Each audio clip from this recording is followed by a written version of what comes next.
Students, कैसे हो आप सब? आई होप आप सभी अच्छे होंगे। तो देखिए बेटा, हम अपना चैप्टर पढ़ रहे थे इलेक्ट्रोकेमिस्ट्री। पिछली क्लास में आपने सेवरल इलेक्ट्रोलाइट्स के साथ, डिफरेंट इलेक्ट्रोड्स के साथ इलेक्ट्रोलिसिस की रिएक्शंस की थी। तो बेटा आज हमारा नया टॉपिक है कि क्वांटिटेटिव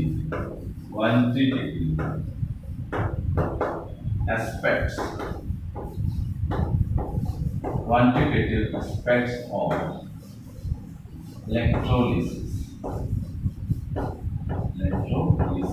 and Faraday law। हम क्या पढ़ेंगे बेटा आज?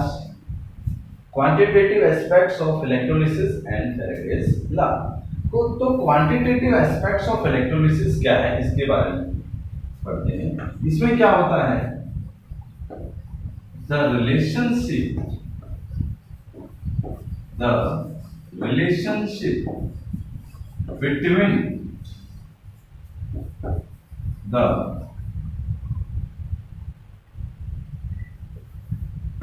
amount of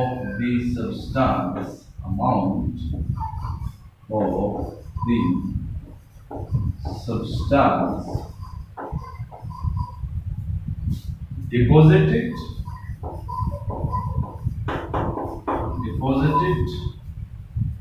during electrolysis। क्या होता है बेटा कि रिलेशनशिप करते हैं किसके बीच में, कि कितने अमाउंट में सब्सटेंस डिपॉजिट हुआ है ड्यूरिंग इलेक्ट्रोलिसिस, इलेक्ट्रोड्स के ऊपर। ठीक है बेटा। And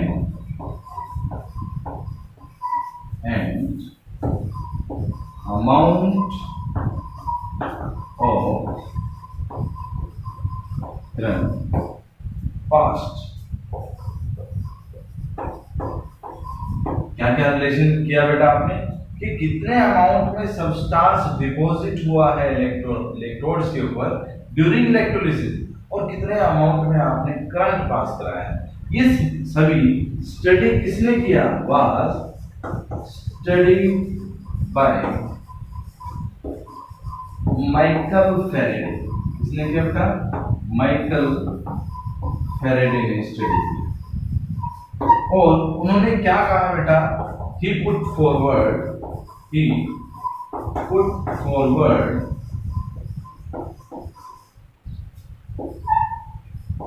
two laws of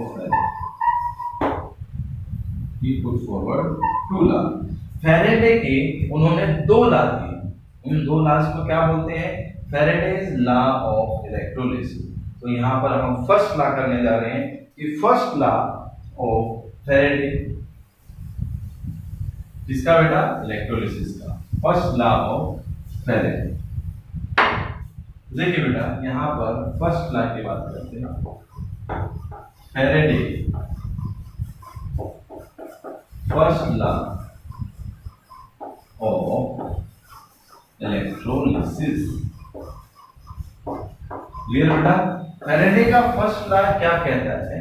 Faraday का फर्स्ट लॉ ये कहता है कि कितने अमाउंट में सब्सटेंस डिपॉजिट या लिबरेट हुआ है इलेक्ट्रोड्स के ऊपर, कब?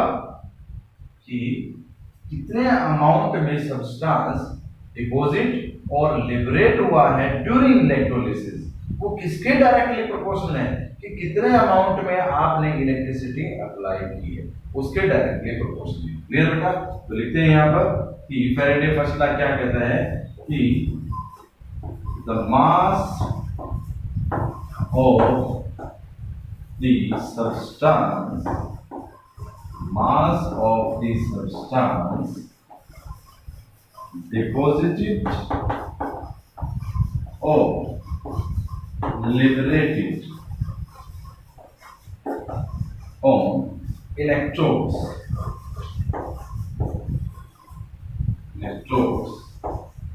is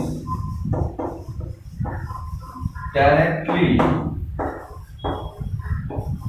proportional to the amount of electricity passed through the electrolyte। Clear बेटा कि आपने कितने अमाउंट में इलेक्ट्रिसिटी पास कराई इलेक्ट्रोलाइट्स में से, वो किसके डायरेक्टली प्रोपोर्शनल है कि इलेक्ट्रोड्स के ऊपर कितना मास डिपॉजिट हुआ है सब्सटेंस का, उसके डायरेक्टली प्रोपोर्शनल। क्लियर बेटा कि यहां पर लिखते हैं W is wait of the substance deposited on electrode is directly proportional to quantity of the electricity। Clear बेटा, या अमाउंट ऑफ द इलेक्ट्रिसिटी आप लिखते हैं क्वांटिटी ऑफ द इलेक्ट्रिसिटी, एक ही बात है। तो यहां पर क्या होगा, जैसे ही आप ये प्रोपोर्शनलिटी का साइन हटाएंगे तो क्या आएगा बेटा, आपके पास एक कांस्टेंट क्वांटिटी आ जाएगी बेटा। And what is this? This is electrochemical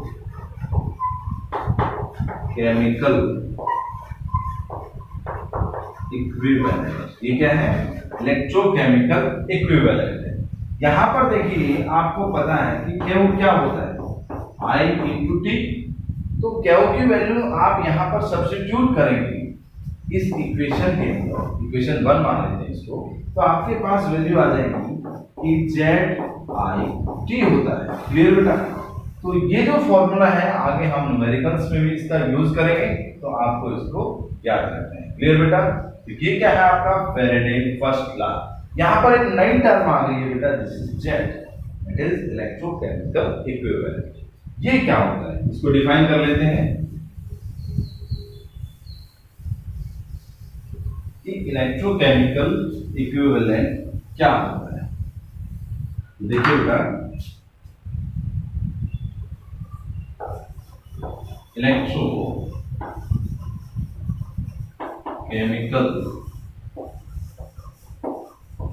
equivalent क्या होता है? It is defined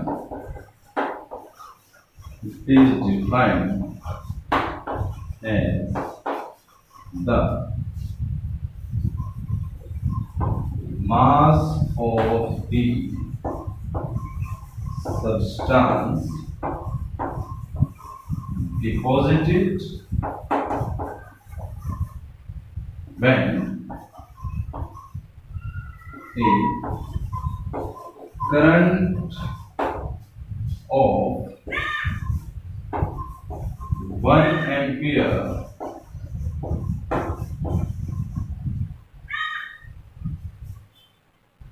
for when a current of 1 ampere for 1 second when pass। क्या किया आपने कि जो amount of the substance deposit हुआ है आपका इलेक्ट्रोड्स के ऊपर, कब कि आपका करंट को 1 एम्पियर आपने कितने समय के लिए, 1 सेकंड के लिए किया हो, तो उसको आप क्या बोलते हैं, इलेक्ट्रोकेमिकल इक्विवेलेंट। जैसे कि आपने अभी पढ़ा था कि W इक्वल टू क्या होता है, ZIT, कि ये आपका क्या है, I की वैल्यू आपकी 1 और T की वैल्यू आपकी 1, तो ये किसके बराबर है, आपका Z के बराबर है। तो what is this? This is electrochemical equivalent. तो बेटा ये क्या आपका इलेक्ट्रोकेमिकल इक्विवेलेंट। अब हम बात करते हैं कि फैराडे सेकंड लॉ क्या होता है। फैराडे सेकंड लॉ क्या होता है?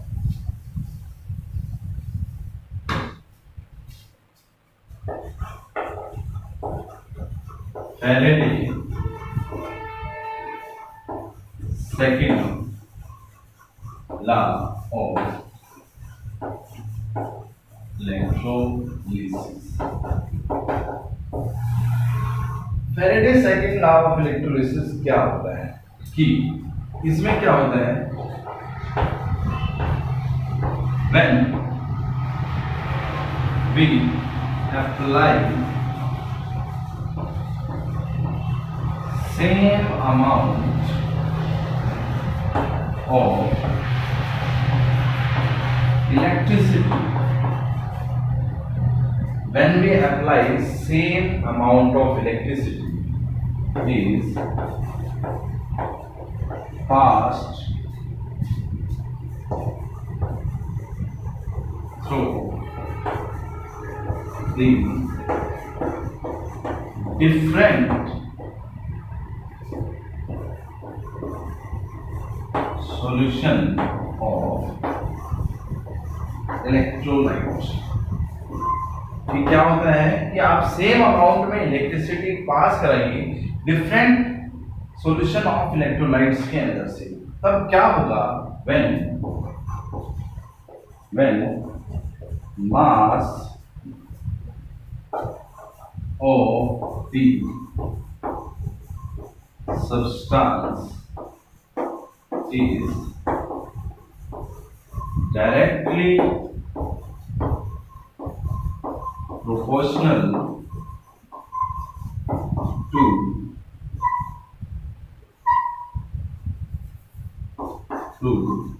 their equivalent weight. तो क्या होगा, वो उनके इक्विवेलेंट वेट के बराबर होगा। क्लियर बेटा? तो देखते हैं कैसे, कि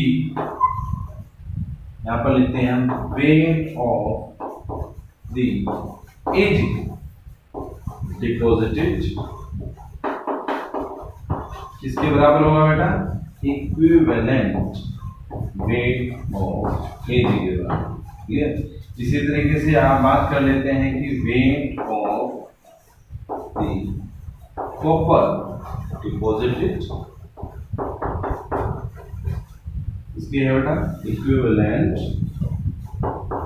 weight of copper. Is it clear बेटा कि जो wait of the substance deposit हुआ है वो किसके होगा बेटा, उनके इक्विवेलेंट वेट के डायरेक्टली प्रोपोर्शनल होगा। क्लियर? इसको आगे सोल्व करते हैं बेटा।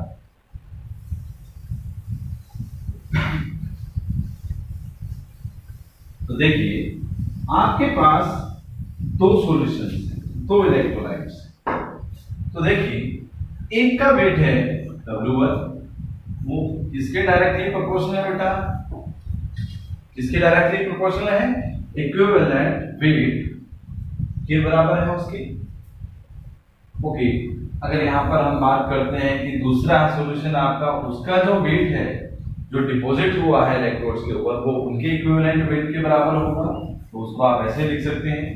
तो जैसे ही आप क्या करते हैं बेटा, इनकी प्रोपोर्शनलिटी के साइन को हटाते हैं तो क्या आता है। तो देखिए आपके पास, आपको ये पता है कि क्या होता है आपके पास कि ये इसके डायरेक्टली प्रोपोर्शनल है, तो आपको पता है कि W कितने किसके बराबर है, ZIT के बराबर होता है। ये चीज आपको पता है।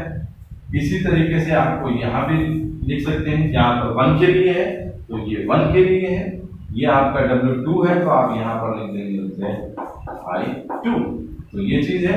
तो क्या होगा बेटा, W2 की वैल्यू ये होगी आपकी। तो यहाँ पर हम लिख सकते हैं कि जो Z1 है IT वो किसके बराबर है बेटा, E1 के बराबर है।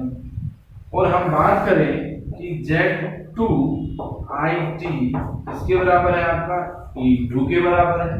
क्लियर? ये दोनों कॉमन है, हम इनको कैंसिल कर सकते हैं। तो आपको एक रिजल्ट मिल जाता है कि आपका जो Z1 है किसके बराबर बेटा, E1 के है, और Z2 किसके बराबर है आपका, E2 के बराबर है। Is it clear? बात समझ में आई बेटा? तो इसको आप किस तरीके से लिख सकते हैं, इस तरीके से भी लिख सकते हैं, E1 Z1 E2 और Z2। इज इट क्लियर बेटा? तो हम एक इनका कंक्लूजन ये लिख सकते हैं कि ये तीनों इक्वेशन इस तरीके से बराबर है आपकी कि W1 by W2 equals to E1 by E2 equals to Z1 by Z। Clear बेटा? तो ये इक्वेशन आपकी आ जाती है कि ये सारी चीजें एक दूसरे के इक्वल है। तो देखिए एक नोट में डाल के लिखिए बेटा,